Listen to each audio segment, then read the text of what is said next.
जय श्रीमन्नारायण, जय श्री राधे। आज हम श्रीमद् भागवत महात्म्य पर्व में छठे अध्याय की ओर चलते हैं। श्री देवर्षि नारद का सनत कुमारों से श्रीमद् भागवत की सप्ताह विधि पूछना।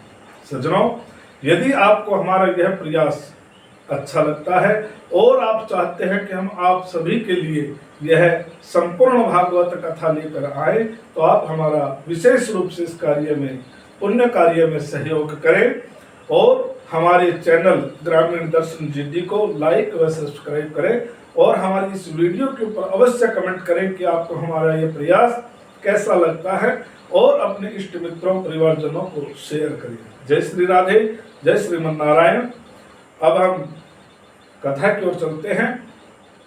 देवर्षि नारद ने ऐसे महत्वपूर्ण श्रीमद् भागवत सप्ताह पारायण करने की विधि के बारे में श्री सनत कुमारों से पूछा तो उन्होंने कहा, ऋषिवर, आपने यह सुंदर प्रश्न किया है। मैं विस्तार से इस कथा के सप्ताह पारायण की विधि आपको बताता हूँ। श्री सनत कुमारों ने जो विधि बताई वह इस प्रकार से है। श्रीमद् भागवत कथा का सप्ताह पारायण वैसे तो किसी भी समय किया जा सकता है, क्योंकि शुभ कर्म करना किसी भी समय उत्तम है। वैसे भादो, क्वार, कार्तिक और अगहन मासों में यह सप्ताह पारायण करना और कराना अति उत्तम माना गया है। इन मासों में से कथा को सुनने से बड़ा पुण्य प्राप्त होता है। जब किसी के मन में इस कथा को सुनने की इच्छा जागृत हो, तभी किसी विद्वान व्यास जी द्वारा शुभ मुहूर्त देखकर इस सप्ताह पारायण कराना चाहिए। इस पारायण में अपने इष्ट मित्रों, बंधु बांधवों और सुनने के इच्छुक सभी लोगों को बुलाना चाहिए।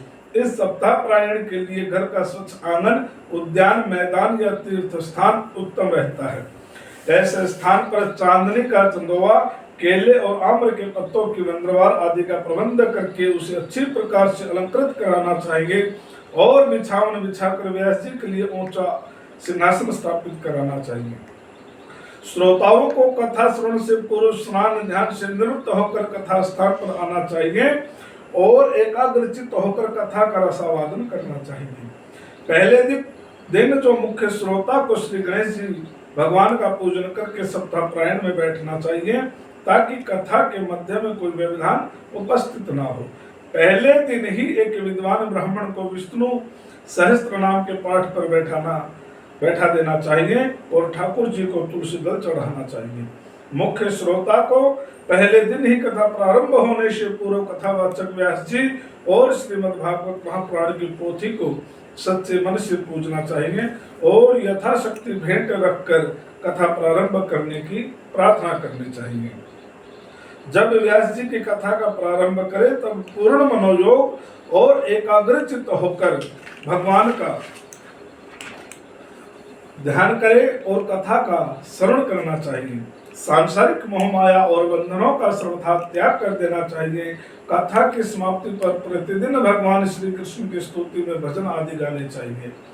यह कथा 4 घड़ी दिन रहने तक की जानी चाहिए। दोपहर के समय कथा को विश्राम देकर दूध, फल का अल्पाहार व्यास जी और श्रोताओं को ग्रहण करना चाहिए। सप्ताह पारायण के दौरान नित्य संध्या समय एक बार ही भोजन करना चाहिए। इसके अतिरिक्त 7 दिन तक पूर्ण ब्रह्मचर्य का पालन करना चाहिए। मन के विकारों को दूर रखना चाहिए। भूलकर भी दूषित विचारों और भावों को मन में आने नहीं देना चाहिए। लोभ, मोह, क्रोध आदि से सदैव दूर रहना चाहिए। रात्रि में पृथ्वी पर शयन करना चाहिए और पत्तल में सादा भोजन करना चाहिए। बासी अन्न, दाल, शहद, बैंगन, तरबूज, मसूर, मेथी, उड़द, प्याज, लहसुन, मूली, गाजर, कोहड़ा, काशी फल आदि को नहीं खाना चाहिए। अधिक भोजन कदापि नहीं करना चाहिए। इससे आलस्य होने लगता है और श्रोतागण कथा के मध्य सो जाते हैं। कथा के मध्य किसी की चुगली, ईर्ष्या, निंदा और क्रोध आदि नहीं करना चाहिए।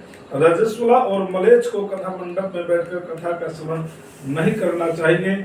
यदि उन्हें कथा सुनने की इच्छा हो तो वे कथा मंडप से अलग होकर बैठे। श्रोताओं को सत्य बोलने और दया भाव का सदैव प्रयास करना चाहिए।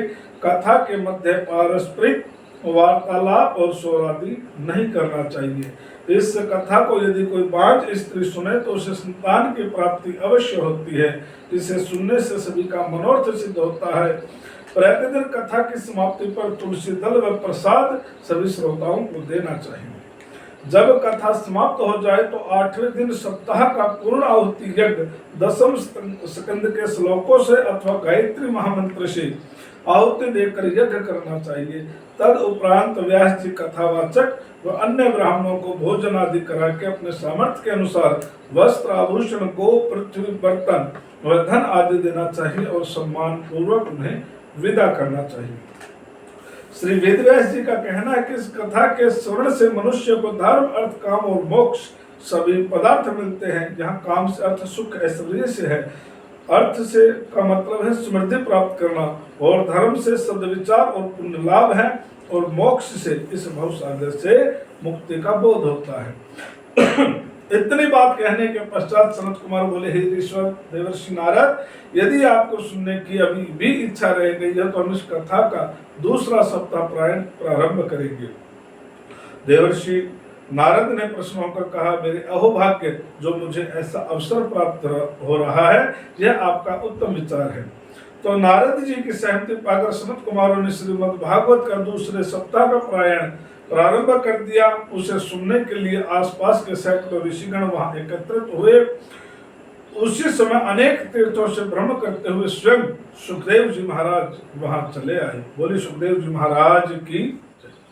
उन्हें देखकर सनत कुमारों ने उठकर बड़े आदर भाव से उन्हें व्यासपीठ पर बैठने का निवेदन किया, परंतु सुखदेव जी ने कहा, नहीं ऋषिवर, यह व्यासपीठ आपके लिए ही निर्मित की गई है, सप्ताह प्रायण आप ही करेंगे। यदि आप कहें तो मैं श्रोताओं से कुछ निवेदन करना चाहता हूँ। सभी ने एक स्वर से श्री सुखदेव जी को सुनने की इच्छा प्रकट की। तो सुखदेव जी ने श्रोताओं से कहा कि उपस्थित श्रोतागण, आप सभी लोग श्रीमद् भागवत सप्ताह के प्रायण को एकाग्रचित होकर सुने। यह कथा वेद रूपी वृक्ष का फल है, अर्थात वेदों का सार तत्व इस कथा में निहित है।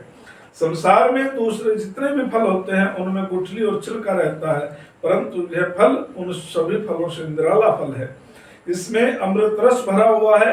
इस अमृत का पान करने से मनुष्य भवबंधन के चक्कर से मुक्ति पा जाता है, इसलिए इसे बार बार पीना चाहिए। यह कथा सबसे पहले श्री नारायण ने श्री ब्रह्मा से कही थी, और श्री ब्रह्मा ने इसे अपने पुत्र देवर्षि नारद को बताया, और श्री देवर्षि नारद ने इसे मेरे पूज्य पिता श्री कृष्ण देव पायमान वेद व्यास जी से कहा, और पिताश्री ने यह कथा मुझसे पढ़ाई और मैंने इसे राजा परीक्षित को सुनाया और उसका दुख दूर हुआ।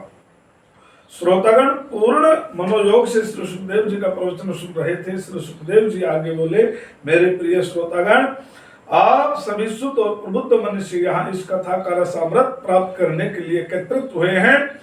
यह आपको जानना चाहिए कि इसमें जो सार तत्व विद्यमान है वह 18 पुराणों के सार तत्व से भी उत्तम है। साधु और वैष्णव जन का यही सर्वोत्तम और बहुमूल्य धन है।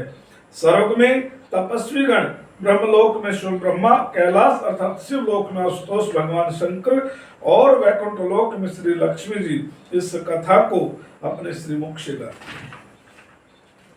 जिस समय श्री सुखदेव जी श्रोतागण को अपना प्रवचन सुना रहे थे, उसी समय वैकुंठपति श्री हरि विष्णु, श्री ब्रह्मा देवराज इंद्र, श्री वरुण देव, श्री कुबेर देव और प्रहलाद आदि भक्त वहां उपस्थित हो गए। उन्हें देखकर वहां उपस्थित सभी जन उनकी जय जयकार करने लगे। देवर्षि नारद तो हर्ष त्रेक में खड़े होकर नाचने लगे। भक्त प्रहलाद ने करताल बजानी प्रारंभ की तो भक्त उद्धव मंजीरा बजाने लगे। देवराज इंद्र मृदंग पर थाप देने लगे। उस समय त्रिलोकीनाथ श्री नारायण ने जब सभी को प्रेम में लीन देखा तो कहा, भक्तों, जिसके मन में जो इच्छा है सो मांग लो। देवर्षि नारद तत्काल हाथ जोड़कर बोले, प्रभु, आपके दर्शनों का सौभाग्य हमें प्राप्त हुआ। इससे अधिक ऐसी कौन सी वस्तु है जिससे हम मांगे? आपने दर्शन देकर हम सभी को कृतकृत कर दिया है। आप अपने चरणों की भक्ति हम सभी को दीजिए। श्री देवर्षि नारद तथा अस्तु कहा और अंतर ध्यान हो गए। सप्ताह यज्ञ संपूर्ण हुआ। श्री सूत जी से यह कथा सुनकर सोनकादिक 88,000 ऋषियों ने सूत जी से पूछा कि हे सूत जी महाराज, श्री सुखदेव जी महाराज ने यह कथा राजा परीक्षित को कब सुनाई और गोकर्ण और सनत कुमारों ने यह कथा कब कही थी, यह हमें बताइए। तो श्री सूत जी महाराज ने कहा, ऋषिवर, जब श्री कृष्ण जी द्वारिकापुरी में वैकुंठ लोक को पधारे तब उसके 300 ऋषिवर, जब श्री कृष्ण जी द्वारकापुरी में वैकुंठ लोक को पधारे तब उनके 300 वर्ष पश्चात भादव मास की नवमी के दिन श्री सुखदेव जी ने यह कथा राजा परीक्षित को सुनाई थी और इसका प्रायण उन्होंने 7 दिन में किया था। वह स्थान गंगा के तट पर है और कलयुग में उस स्थान को सुक्रताल के नाम से जाना जाता है। यह सुक्रताल नाम सुक्ताल का अपभ्रंश है, जहाँ एक विशाल वट वृक्ष है। इसी के नीचे बैठकर श्री सुखदेव जी ने यह कथा कही थी। आज यह स्थान एक तीर्थ स्थान के रूप में विकसित हो चुका है। इस कथा के 200 वर्ष पश्चात गोकर्ण ने गया तीर्थ में इस कथा का सप्ताह प्रायण कराया था। उसके 300 वर्ष पीछे इस कथा का सप्ताह प्रायण श्री सनत कुमारों ने श्री देवर्षि नारद की उपस्थिति में कराया था।